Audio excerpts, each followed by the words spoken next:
அனைவருக்கும் வணக்கம். இன்னைக்கு நம்ம பார்க்க போகிற நூல் ஸ்டீல் லைக் அன் ஆர்டிஸ்ட். இந்த நூலை எழுதினது ஆஸ்டின் கிளியோன் அப்படிங்கிற அமெரிக்க எழுத்தாளர். இந்த நூல் 2012 வெளியாச்சு.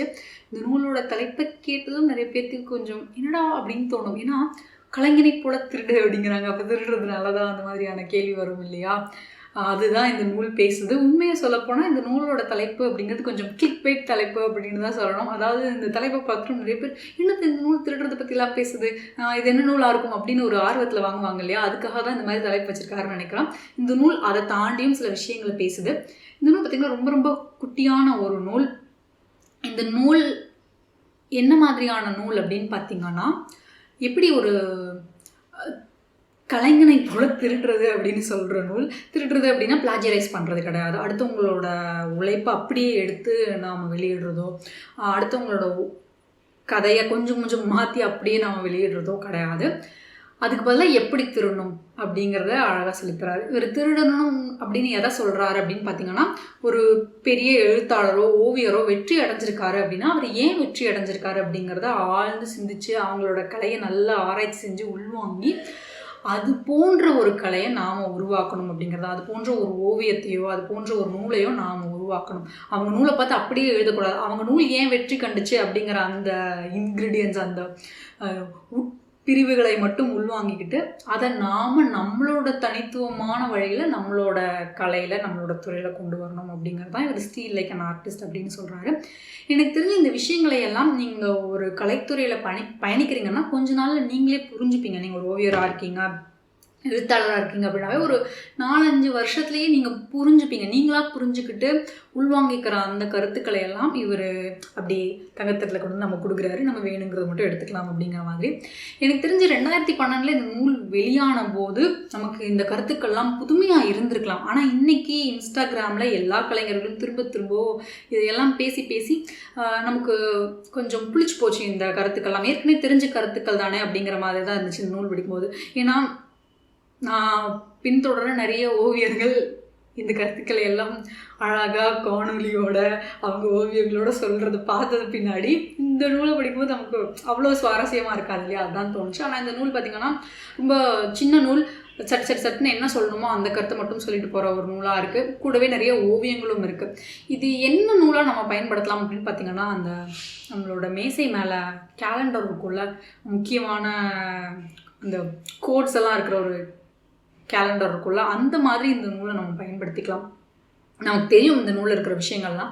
இருந்தாலும் ஒரு நினைவூட்டல் அப்பப்போ தேவைப்படும் இல்லையா? நமக்கு சோர்வாக இருக்கும்போது அந்த ஒரு நினைவூட்டலோ, ஆமாம் ஒரு கலைஞனாக இருந்தால் இதெல்லாம் தான் நம்ம சந்திக்கணும், இதெல்லாம் தான் நல்ல வழி அப்படிங்கிற அந்த நினைவூட்டல் இருந்தால் நல்லா இருக்கும்னு நமக்கு தோணும் இல்லையா? அந்த மாதிரி நினைவூட்டலாக இந்த நூல் பயன்படும். அதனால் இந்த நூலை நீங்கள் பொழுது போடனா, இல்லை உங்களுக்கு இந்த நூல் இலவசமாக கிடைக்குது அப்படின்னா கண்டிப்பாக வாங்கி படித்து பாருங்கள். இல்லை அப்படின்னா இந்த நூலில் உங்களுக்கு புதுசாக எதுவும் இருக்குமான்னு எனக்கு தெரியல.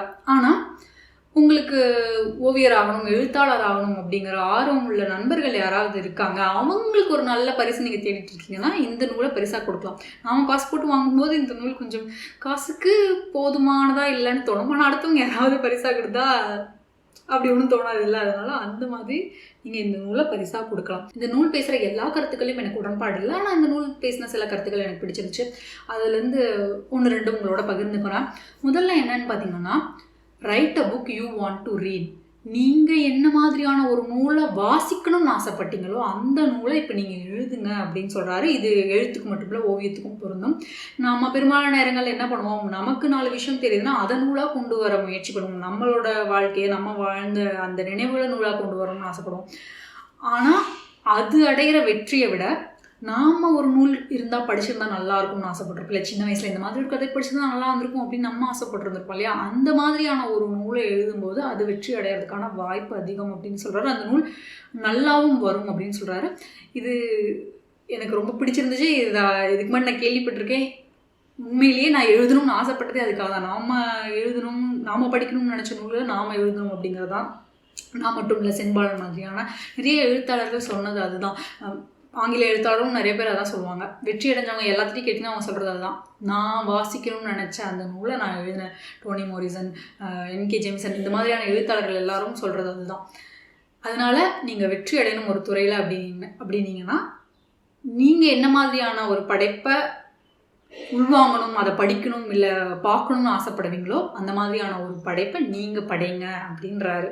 எனக்கு பிடிச்ச இன்னொரு கருத்து என்னென்னா, கிரியேட்டிவிட்டி இஸ் சப்ட்ராக்ஷன் அப்படின்னு சொல்கிறாரு. அதாவது உங்ககிட்ட இருக்கிற அந்த விஷயங்களை மட்டும் வச்சுக்கிட்டு எதையாவது ஒன்று படைங்க.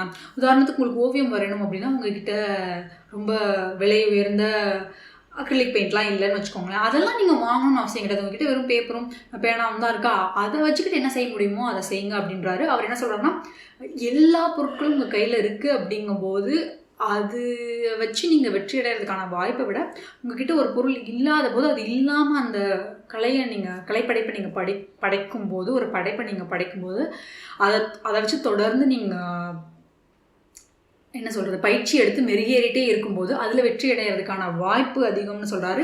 இதில் நான் முழுசாக உடன்படுறேன். உதாரணத்துக்கு இப்போ நான் ஓவியம் வரைஞ்சிட்ருக்கேன், எனக்கு ஆசை இருக்குது, வரைஞ்சி பழகணும், இன்னும் கொஞ்சம் ஓவியத்தில் மேம்படணும் ஆசை இருக்கும்போது நான் என்ன பண்ணேன்னா வெறும் காகிதத்தில், சாதாரண காகிதத்தில் தொடர்ந்து வெறும் பால் பாயிண்ட் பென் மட்டும்தான் வச்சு வரைஞ்சிக்கிட்டு இருக்கேன். அதுக்கு முன்னாடி பென்சில் வச்சு வரைஞ்சிட்டு இருந்தேன், இப்போ அந்த பென் மட்டும் தான் வச்சு வரைஞ்சிட்டு இருக்கேன். நிறைய நண்பர்கள் நீங்கள் வாட்டர் கலர் பயன்படுத்தி பார்க்கலாம்ல, அந்த இதெல்லாம் பயன்படுத்தி பார்க்கலாம்லாம் சொல்லியிருக்காங்க. ஆனால் நான் அதெல்லாம் போகல. காரணம் என்னென்னா, அந்த லிமிட்டேஷன் ஒன்று இருக்கும்போது நம்ம அந்த கலையை வளர்த்துக்கிறதுக்கான வாய்ப்பு அதிகமாக இருக்கும். ஏன்னா உங்களுக்கு புரியும்னு நினைக்கிறேன். இதுக்கு மேலே அதில் ஒன்றும் பண்ண முடியாது அப்படின்னா தொடர்ந்து என்னோடய அந்த திறமையை தானே நான் வளர்த்துக்க முயற்சி பண்ணுவேன்.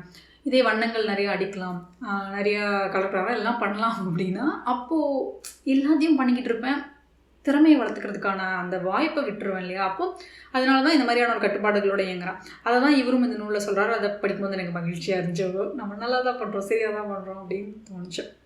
அதனால் நீங்கள் ஒரு கலைஞர்கள் யாருக்காவது பரிசு கொடுக்கணும் அப்படின்னு ஆசைப்பட்டீங்கன்னா இந்த நூலை வாங்கி கொடுக்கலாம்.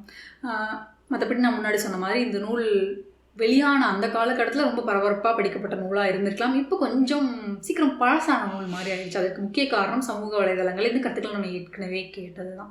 இந்த காணொலி உங்களுக்கு பிடிச்சிருக்குன்னு நினைக்கிறேன். இந்த காணொலி உங்களுக்கு பிடிச்சா நண்பர்களோட பயந்துக்கோங்க, உங்களோட கருத்துக்கள் மேற்கொள்ள பயந்துக்கோங்க. மீண்டும் வேறொரு நாள் இன்னொரு காணொலியில் உங்களை நான் சந்திக்கிறேன். நன்றி, வணக்கம்.